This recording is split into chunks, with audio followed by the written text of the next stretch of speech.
A Comissão de Constituição e Justiça da Câmara dos Deputados só deve analisar a prisão do parlamentar Chiquinho Brazão na segunda semana deste mês. O deputado, o irmão Domingos Brazão e o ex-chefe da Polícia Civil do Rio de Janeiro, Rivaldo Barbosa, estão presos por envolvimento nos assassinatos da vereadora Marielle Franco e do motorista Anderson Gomes em 2018. Por conta das negociações para as eleições municipais de outubro, a Câmara deve ficar esvaziada nesta semana. Após a votação do parecer pela CCJ, a prisão de Brazão será analisada pelo plenário da Câmara e, para ser revogada, precisa da maioria absoluta dos parlamentares, ou seja, 257 votos em uma votação aberta e nominal.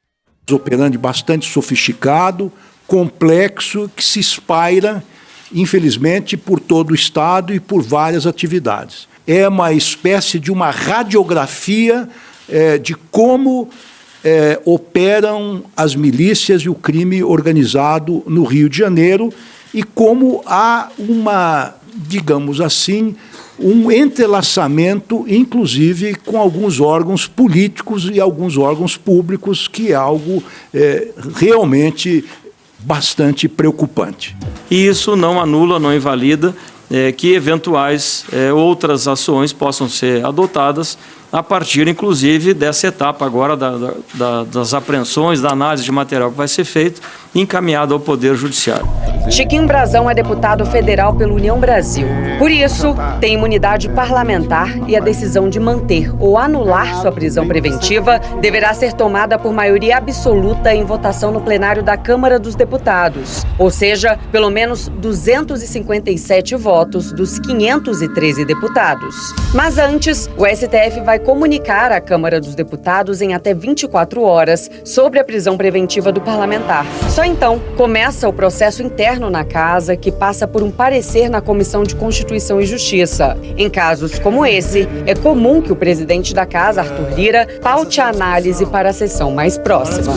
Ficou resolvido que o trâmite da comunicação da medida cautelar aqui na CCJ seguirá o regimento interno, sendo previsto, assim, a faculdade do deputado envolvido ou seu representante legal manifestar-se por duas oportunidades, pelo prazo de 20 minutos, após a leitura do parecer e após a réplica do relator. Informado isso, partimos ao item único da pauta. Comunicação de medida cautelar número 1 de 2024 do Supremo Tribunal Federal, processo 36 de 2024, que, nos termos do artigo 53, parágrafo 2º da Constituição Federal, comunico a Vossa Excelência a prisão preventiva de João Francisco Inácio Brazão, deputado federal pelo Rio de Janeiro, CPF número tal, por mim decretada, em decisão de 23 de 3 de 2024, efetivada pela Polícia Federal em 24 de 3 de 2024 e, na data de hoje, referendada por unanimidade pela primeira turma do Supremo Tribunal Federal em face de flagrante delito pela prática do crime de obstrução de justiça em organização criminosa, tipificado no parágrafo 2º, parágrafo 3º, artigo 2º, parágrafo 3º e 4º, 2 da Lei 12.850 de 2013, no curso das investigações do inquérito 4.954, que apura a prática dos crimes do artigo 121, parágrafo 2º, inciso 1 ao 4, 121, parágrafo 2º, incisos 1, 4 e 5, e 121, parágrafo 2º, incisos 1, 4 e 5, e 14, 2, na forma do artigo 69, todos do Código Penal. Como fez? Vocês deveriam ter vergonha na cara e pedir desculpas pro Bolsonaro. Na cara tem que ter você, sua fascista. Igual. Fascista é o quê? É você que é fascista. Fascista é você. A senhora me respeite. Vamos respeitar o direito da Chega de parlamentar acusações de infundadas. Vamos ter respeito. Deputadas, vamos respeitar que vocês tiveram respeito. Só no Rio de Janeiro, vocês vivem desumanizando o adversário de vocês. Tá? E chega de usar o corpo da Marielle pra vocês fazerem política em cima dela. Lava sua boca pra falar de Marielle, lava sua boca. Isso aqui Vem é uma aqui falta de lavar respeito. minha boca, então. Falta de respeito do parlamento. Deputadas, por gentileza. Deputadas, por gentileza, vamos manter a ordem. Vamos respeitar o direito da outra deputada a falar. Não tem argumentos, é no grito. Só no que Rio resolve, de Janeiro, por exemplo, mais de 40 políticos foram executados com suspeita de ação do crime organizado nos últimos 20 anos. No entanto, existem outras formas modernas de assassinato, e uma delas é o de reputação. É assim que aqueles que deveriam ser apenas adversários em uma democracia são tratados como inimigos e então desumanizados e destruídos. Eu quero ver a cobrança ao Eduardo Paes, porque esse deputado era secretário do Eduardo Paes, ou o PSOL vai apoiar o Eduardo Paes daqui a pouco mais à frente. Paralelamente a isso, na doutrina militar, o termo cortina de fumaça refere-se literalmente a uma barreira visual a fim de ocultar ações e mobilizações, fazendo com que o oponente não seja capaz de prever o próximo passo. Na política, ela é aplicada sob forma de metáfora, isto é, como uma distração a fim de fazer com que a esfera pública seja bombardeada com narrativas irrelevantes ou enganosas, enquanto os leigos são desviados de questões verdadeiramente vitais ao país e ao cotidiano. Por isso que me chamam de fascista. Os arquitetos culturais e seus militantes os conduzem para bem longe da verdade.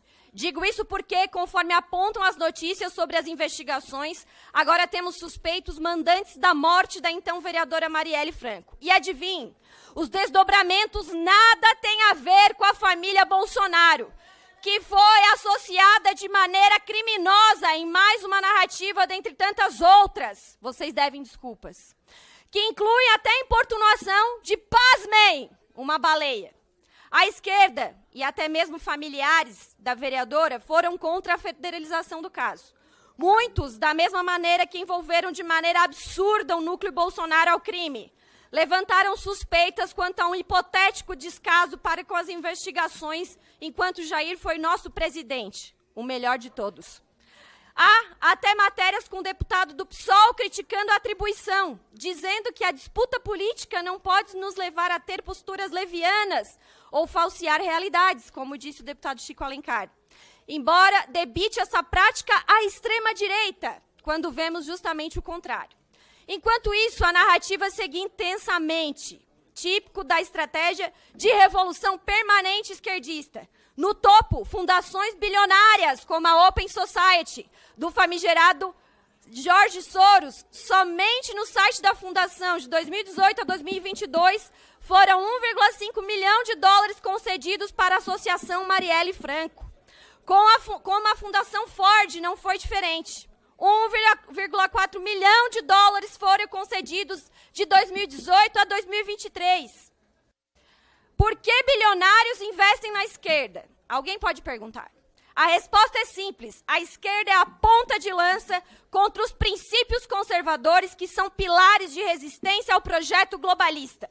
A polarização social enfraquece a fibra das nações, fazendo com que sejam presas fáceis aos interesses especulativos de quem vê o mundo como um grande tabuleiro. Tabuleiro esse em que a narrativa precisa ser mantida. E quando não serve mais, desmoronando perante o tempo e a verdade, ela é substituída por outra, e mais outra, e assim sucessivamente. Juntem isso ao investimento massivo de fundações estrangeiras em milhares de ONGs. E temos o atual desequilíbrio no debate público do país, além da sanha em temas como descriminalização das drogas e do aborto, o desarmamento, que desarmamento é genocídio, e a promoção de outras agendas radicais alheias aos verdadeiros interesses do povo brasileiro. Por último, mas não menos importante, gostaria de saber se serão investigados e punidos aqueles que associaram a família Bolsonaro ao assassinato da vereadora, que merece sim, como qualquer vítima, que a justiça seja feita. Será que a esquerda, as grandes fundações e ONGs têm o mesmo interesse em descobrir quem mandou matar Celso Daniel e o Toninho do PT? E por último, e não menos importante, quem mandou matar Jair Messias Bolsonaro? Obrigada. Nada mais havendo a tratar, encerra os trabalhos e cancela a reunião convocada para hoje, terça-feira, dia 26, devido à adiantada hora e possível convocação da ordem do dia, após essa primeira reunião, né? Convoco para amanhã, quarta-feira, dia 27 de março de 2023, às 10 horas, a reunião deliberativa extraordinária para apreciação da pauta já divulgada. Considerando o que vamos analisar também, se o presidente Lira vai convocar a reunião para amanhã no plenário, Se não houver trabalho no plenário, daí a gente cancela, tá? Só deixar de sobreaviso, porque normalmente os deputados daí voltam para os estados já amanhã. Mas isso vai depender, mas está convocado para amanhã da mesma forma. Obrigado a todos os deputados. Então, está encerrada a reunião.